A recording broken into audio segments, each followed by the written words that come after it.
Hello everyone and welcome back to my channel. তো এইটা ঘুরতে যাওয়ার আগের দিন রাতেবেলা আমি দিদিভার বাড়ি গিয়েছিলাম। দেন আমরা ডিনার করলাম, সকালবেলা ভোর 4টের সময় রেডি হয়ে বেরিয়ে পড়লাম। এই যে ক্যাব চলে এসছে, আস্তে আস্তে কলকাতার রাস্তা ধরে চলতে চলতে আমরা চলে এলাম হাওড়া স্টেশনে ভোরবেলা 6টার কিছুটা আগেই। তো রাস্তায় একটু জ্যাম পেয়েছিলাম হাওড়া ব্রিজের ওপরে, বাট ওয়েদারটা এত সুন্দর ছিল যে সবাই মিলে কাজিনরা মিলে সবাই মিলে যাচ্ছি, তো একটা আলাদাই এক্সাইটমেন্ট। তো ট্রেনটা একটু লেট ছিল, বাট জার্নিটা খুব স্মুথ হয়েছে। ট্রেনটা একদম লেট করলেও মোটামুটি টাইমেই ঢুকিয়েছে। তো ঝাড়গ্রাম পৌঁছে গেলাম, আমরা ঝাড়গ্রাম এসছি সবাই মিলে। তো এখান থেকে আমাদের গাড়ি বুক করা ছিল হোমস্টের সাথে। তো জঙ্গলের রাস্তা ধরে চলতে চলতে আমরা চলে যাচ্ছি আমাদের হোমস্টের দিকে। আর যাওয়ার পথে একটা কি সুন্দর, দেখো এটা শাপলা ফুল নাকি শালুক ফুল নাকি। তো চলে এলাম বেলপাহাড়িতে এটা আমাদের হোমস্টে। আমরা খুব অল্প টাইমে বুকিং পেয়েছি, তাই আমরা খুব একটা ভেতরের দিকে বুকিং পাইনি, একদম মেন রোডের ওপরই এটা ছিল। তো এখানে আমরা বুকিং নিয়েছি। তো রুমগুলো কিছুটা এরকম ছিল, খুবই ঘরোয়া পরিবেশ, তবে অনেস্টলি ভীষণ নিট অ্যান্ড ক্লিন। আর ব্যবহার এনাদের খুবই ভালো। তো সকালে আমরা ঝটপট রেডি হয়ে ব্রেকফাস্ট করে এখন বেরিয়ে পড়ছি স্পটগুলো, আশেপাশে সাইট সিনগুলো ভিজিট করার জন্য। তো চলে এসছি এখানে। তো দেখেই নিলে ওপরের ড্যামটার নাম। তো আজকের ওয়েদারটা কিছুটা মেঘলা ছিল, সকালের দিকে একটু রোদ থাকলেও বেলার দিকটা পুরোই মেঘলা হয়ে গেছিলো। খুব সুন্দর লাগছিল, ঠান্ডা ঠান্ডা হাওয়া দিচ্ছিল। আর সত্যি বলতে ভেবেছিলাম অনেক ঠান্ডা থাকবে, কিন্তু সেইটা পাইনি এখানে। তো যাই হোক, সুন্দর এই জায়গাটা। আর আমি ছোট ছোট ভয়েস দেওয়ার চেষ্টা করব। তো এই জায়গাটা অনেক ভালো লাগলো, একটা ড্যাম, এটা আমরা ঘুরতে এসেছিলাম। তো এখান থেকে জাস্ট এখানে একটা পাশ দিয়ে রাস্তা গেছে, ওই রাস্তাটা দিয়ে এখন। তো তারপর গ্রামের রাস্তা ধরে হাঁটতে হাঁটতে আমরা চলে গেলাম আরও সামনে কিছুটা জায়গা ভিজিট করার জন্য। তো এখানেও ইরিগেশন সেক্টরের একটা কিছু মানে কাজ চলছিল। অ্যান্ড পাশের ওই ড্যামের জায়গাটা দেখো কি সুন্দর ভিউটা।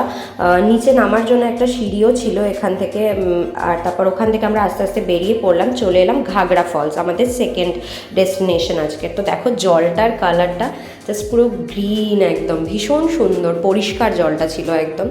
আর যেহেতু বর্ষাকাল নয় তাই অতিরিক্ত জল ছিল না, কিন্তু প্রচুর লোকজনের সমাগম ছিল আর ভালোও লাগছিল। কিছুটা ভিতরের দিকে গিয়ে অনেকটা ফাঁকা জায়গা পেয়েছিলাম, সেখানে নিরিবিলিতে কিছুটা সময় কাটালাম, মনটা শান্ত হয়ে গেল একদম। সত্যি কথা বলতে কলকাতার আশেপাশে দীঘা, পুরী, দার্জিলিং এগুলো বাদ দিয়ে আমরা এরকম দুদিনের ছুটিতে এসব জায়গায় আসতেই পারি। তো দেখো কি সুন্দর শাল পাতায় করে ঘুগনি, তারপর ফুচকা, এগুলো এনজয় করলাম। টেস্টটা একটু অন্যরকম ছিল। তো তারপর আমরা চলে যাচ্ছি আমাদের থার্ড ডেস্টিনেশনের দিকে। তো এই ড্যামটার নাম আমি নিচে প্রোভাইড করে দেবো, আমি ঠিক মনে করতে পারছি না এখন। তো তারপর ফোর্থ যেটা আমরা গেলাম সেটা হচ্ছে, এখন আমরা উঠছি গাডরাসিনি পাহাড়ে। তো ফার্স্ট থেকেই আমি ভীষণ টেন্স ছিলাম, কারণ আমি খুব একটা বেশি ক্লাইম্ব করে উঠতে পারি না, আমার খুব মানে একটা বুক ধরপড় করে। তো তবুও সবার সাথে মানে দাদা দিদি ভাই, আমরা কাজিনরা মিলে যেহেতু এসেছি, ওরা মানে জবরদস্তি উঠতেই হবে। তো সত্যি বলতে উঠে খুব ভালো লেগেছে, ওপর থেকে ভিউটা এতটাই স্যাটিসফাইং। চলো ওপরে উঠতে থাকো, দেখে বুঝতে পারবে। তো এখানে একটা বাসুদেব ভগবানের মন্দির ছিল। দেন ওখান থেকে আরও কিছুটা গিয়ে উপরেও আর একটা মন্দির ছিল।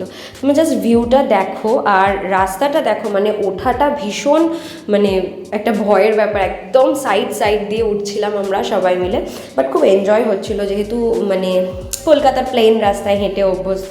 আর এরকম ছুটি কাটাতে এসে এরকম অ্যাডভেঞ্চারাস একটা কেন ভালো লাগবে না বলো, খুব সুন্দর। তো চলো দেখতে থাকো। এবার আমরা আস্তে আস্তে ওপরের দিকে উঠলাম, আর ওপরের দিকে যত উঠছিলাম না, মানে ঠান্ডা হাওয়ায় এত ভালো লাগছিল পরিবেশটা, মানে একদম পলিউশন ফ্রি একটা মানে শান্তি পুরো। আর যত বেশি ওপরে উঠছিলাম তত বেশি ফাঁকা ফাঁকা ছিল। নিচের দিকটা থেকে অনেকেই চলতে শুরু করছিল, বাট সবাই হয়তো উপরে যাচ্ছিল না। বাট আমরা একদম মানে হাইয়েস্ট পয়েন্টটাতে গেছিলাম, আর খুব ভালো লাগছিলো সত্যি কথা বলতে। এখানে অনেক সুন্দর সুন্দর ফটোও তুলেছি আমরা সবাই। আর যদি তোমরা কেউ ঝাড়গ্রাম আসো, এই গাডরাসিনি পাহাড়টা আসতে একদমই ভুলো না, এটা খুব ভালো লাগবে, খুব সুন্দর।